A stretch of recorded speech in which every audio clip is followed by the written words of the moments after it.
In this video, I'm going to be walking through this document, Best Practices for Canvas Course Setup, and I'll be specifically going through the top 10 foundational items. So these are things that we feel like are fundamental in your course that are going to set your students up for success in the class and help you stay organized. After we go through these blue items here, I'd encourage you to look at some of the ones that are in white. These items are considered best practices and just some additional things for you to consider as you're putting your course together. So let's get started. The first one here is a homepage, which provides visual representation of the course, a brief course description or introduction, clear instructions for resources or for students on where to begin, and quick and easy navigation to the current content. So we'll start in a blank canvas course. That's what I'm looking at right now.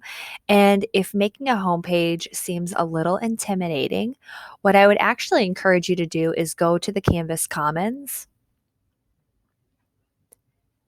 And you can do this a number of ways. You could search homepage, or if you search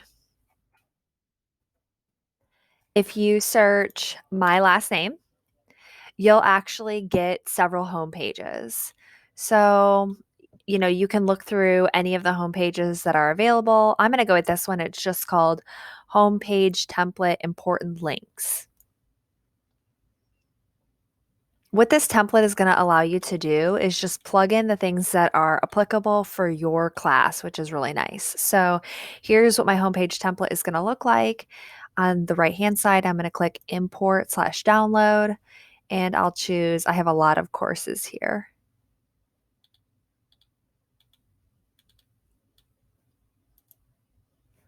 Choose my course, import into course. So once that content has imported, it will be available for me to go in and edit and all that, customize it for myself. So I'm going to go back to my courses.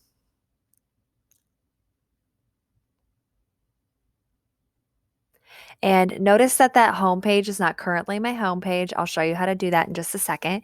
When that content has been imported, it's going to go to my pages area. And then I can see here that I have a homepage template, and it's called Homepage Template Important Links. So now I've got this template in here, and I can just go ahead and start editing it. So really this first item here, talking about the homepage provides a visual representation of the course, maybe introduction to the course, clear instructions. If I fill out all this information in here, it's going to knock out that item on this list. So you can add a check mark there to this checkbox.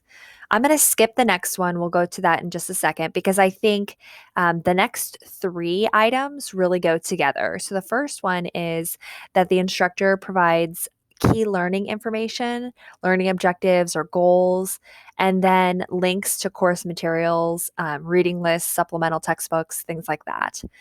The next one is instructor provides class expectations, so participation rules, etiquette, code of conduct, policies about grading, late work, makeup work, all that. And then included in there, I would also put something about remote learning, or at least consider that is where it would probably go. And then the third item is the instructor has provided contact information. So just in addition to the contact information, also this response time here. So you've also let them know how long they can anticipate to wait for a response from you. So back to my homepage, all of those things really fit in this homepage here. So I just click edit. Once I begin creating modules for my course, let me make that a little bigger for you. Once I begin creating modules, then I might do something like module 1, which might actually be named something else, or maybe it's date specific. So weeks 1 through 2, something along those lines. And then I'm going to highlight that and add a link. When my module has been created, I'll add a course link. I'll show you how to create a module and we'll go back and actually add this. If I anticipate on using announcements, then I'm going to check them out here. and I can actually link those. I am probably not going to have my students go directly to assignments, discussions, or quizzes because those might be something that I would actually link within my module. So I'm going to delete, and then these instructions right here, we can actually delete those as well. So the next thing here, I have my contact my teacher. I can put my phone number just in case anybody needs my new line, 8310. I can add my website and my email address.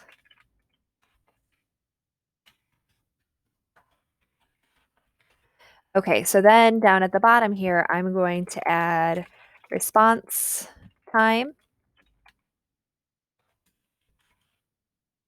within 24 hours, and then any other information about me.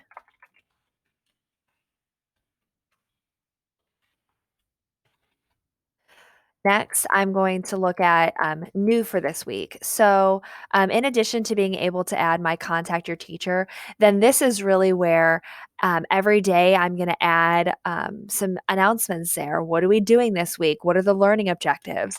So, I might have learning objectives for the week.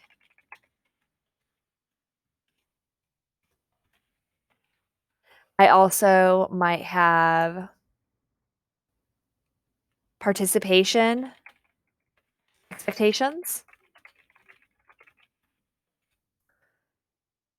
And I'll just put so on.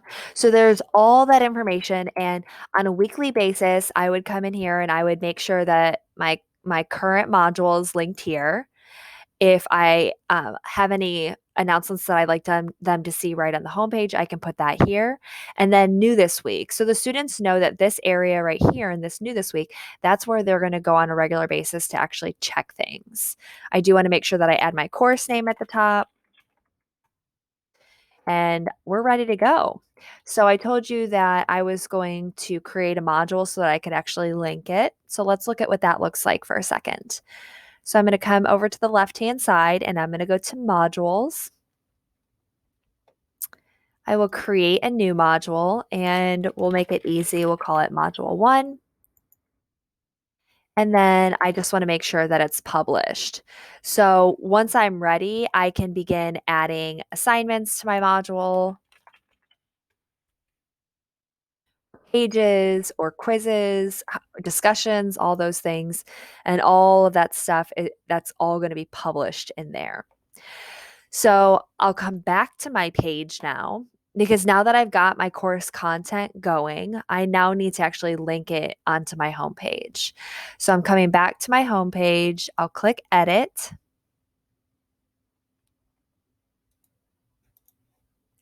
And I'm going to highlight where it says module 1, come up to my link, go to course links, and it will give me, so these are all of my options under my course links. This one, here's module 1. Perfect. So now it has been linked. I can also, while I'm at it, link my announcements area because maybe I'm not linking like a specific announcement. I just want to link announcements in general. And then right here, I'm going to do something a little different. I'm going to do an external link, but I'm going to put in the wrong URL. And you'll see why in just a second. And then I click save. Now we actually need to make this our homepage. So we've added all of our content. This is actually a great template for you. Now that I've gone through this stuff, this is a really easy template to get started. If you're looking for just something simple, something that's easy to update, this is a great one to use. So back in my pages now, I need to actually create or actually make this my homepage because right now it's just a random page. So I'm going to come to the right-hand side here, click the 3 dots, and I choose Use as Front Page. Then on my homepage, I will come here and choose Homepage and then Pages Front Page. Some teachers like to use their modules as their homepage versus actually creating a homepage. I think that's perfectly fine, but what I would recommend doing if you're going to do that, all of this information though is not really included in a module. So I would also make maybe your first module. That can be your course expectations, your grading policies, your weekly announcements, something along those lines. So that first module is actually the class information that we talked about here, these 3 items: key learning information, class expectations, contact information. All of that is within that first module, and then your modules can be your homepage. Or, like we did in this example, we can just have our homepage be an actual homepage. So now let's look at, we skipped the second item. So let's look at the second item now. It says course navigation is clear and consistent and unused items are hidden. This is a really easy thing to do in Canvas and it just helps students navigate your course. So I've got a lot of content over here on the left-hand side and I might not want to use all of that content. So I'm going to come to my course settings. And then at the top, I'm going to choose navigation. And anything that I don't want the students to have a direct link to, I'm going to disable. So as I mentioned before, I'm not going to have them go directly to assignments. I want them to actually go through the modules instead. Same thing with quizzes. So I'm just disabling anything that we're not going to be using directly. I do not want to disable grade sync because I need that as a teacher. Students will not see that. And I want my course navigation to go home, announcements, modules, grades, and then for me, grade sync. I'll come down to the bottom here and click save. This is a really easy change to make. So now if I look at my student view of this course, I'm able to see that homepage that I've created. And on the left-hand side here, now you can see I don't have any announcements yet, which is why we don't see announcements. But this is clean navigation then. There's not a lot of places for them to go. As work starts in the course, they'll have a nice little to-do list here. They can view the course calendar and so on. So they're able to easily access their information, which is going to be very important as we switch from in-person learning to remote learning back and forth several times, most likely this year. The next item on our foundational items here is our course card. Again, this is a really easy change to make. With both the navigation and the course card, that's something that you can do once and then you don't have to worry about it the rest of the semester. So back in my course settings, all that I have to do for my course card is in my course details, all I'm doing here is just choosing an image. So now that I've chosen an image, you can see right here, I'm going to come down to the bottom and I'm just going to choose update course details. Just as a little bonus tip for those of you that are watching this video right now, tell your friends. We didn't intend to talk about this right now, but I do want to talk about it since I'm in the course settings. I would also recommend coming down to more options and unchecking these these 2 boxes. Students can create their own discussion topics and students can organize their own groups. So just uncheck those boxes and then update course details. So now if I go back to my dashboard, I'm able to see that course card and down here at the bottom. So you can see now I've got a couple courses that have some course cards. Just makes it easier for the students to identify your course in that sea of courses that they have. All right, our next item here is to validate our links. So we want to make sure that all of our links are working. This is really important too if you're going to be importing your content and you're importing from years past. You want to know that your course links are good to go. So we're going to come to settings.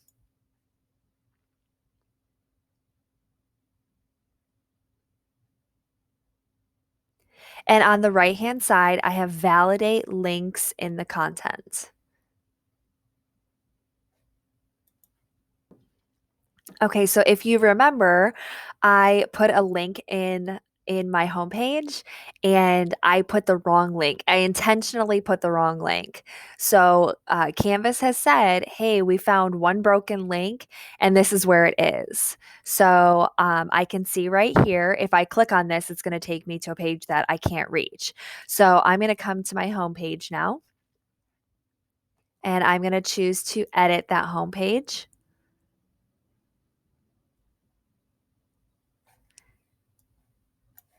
And I can come in here and actually change and correct that link. So now when I do my link validation, everything should be good. So this is just, again, a nice way to check to make sure that all of your content works. I know it seems like an extra step, but if you think about if I hadn't validated that link, I might have students that try to access it and they may not be able to. And so I want to make sure that I'm just that everything that I've given students is actually active and working. All right, scrolling down to the next couple, we're not going to actually go through a lot of detail for these things, but we do want to show you a couple resources that we've created. So the first one is that detailed instructions are clearly written to ensure understanding to support student actions. What this is really talking about is when I create an assignment, do I have enough information for the students? The next one is that a variety of assessments or assignments are used. So I'm utilizing discussions, assignments, quizzes, it's peer to peer, it's peer to teacher. And I'm promoting active learning and learner engagement. So, I do want to point out a resource that has been made available to you. Again, we're going to go to the Canvas Commons. We've tried to provide as many resources as possible for you. So in the Canvas Commons, you'll see there is a resource called Learn How Assignment. And that is a it's a real assignment, but it's really just like a practice assignment for the students. So in this assignment, it's going to ask them to just turn in a Google Doc on Canvas. What we heard in our feedback from remote learning this spring is that students didn't know, or they said they didn't know how to turn in a Google Doc or turn in something in Canvas. So we thought, well, if you ask them to turn something in the first few days of school, then you have validation that they know how to actually turn it in. So the reason I want to show you this assignment is because it has a lot of detail in it with the description of the assignment, how to actually turn it in, and these are details that you're able to use in other assignments as well. So just like we did with our homepage, I'm going to go in and actually import my assignment.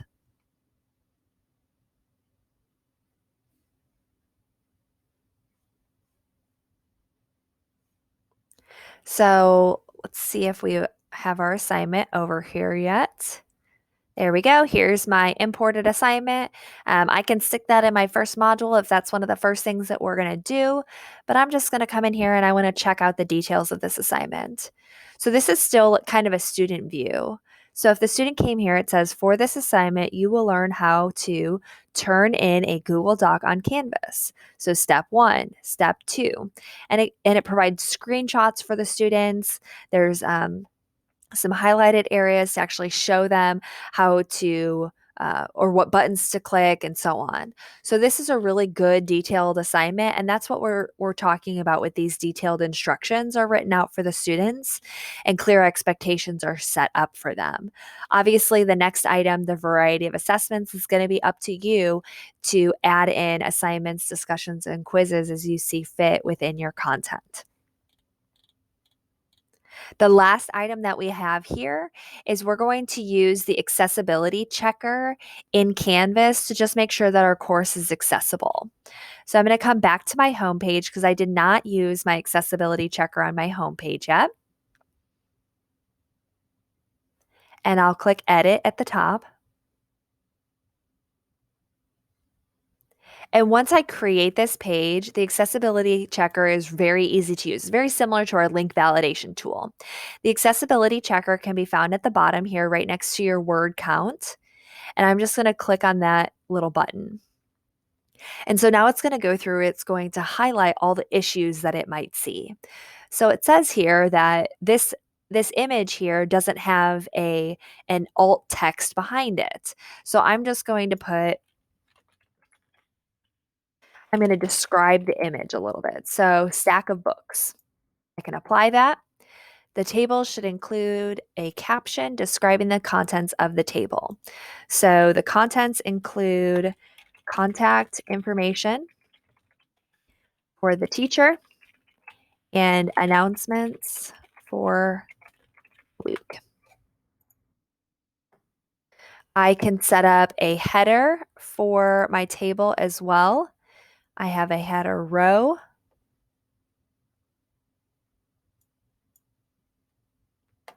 And then my mail icon.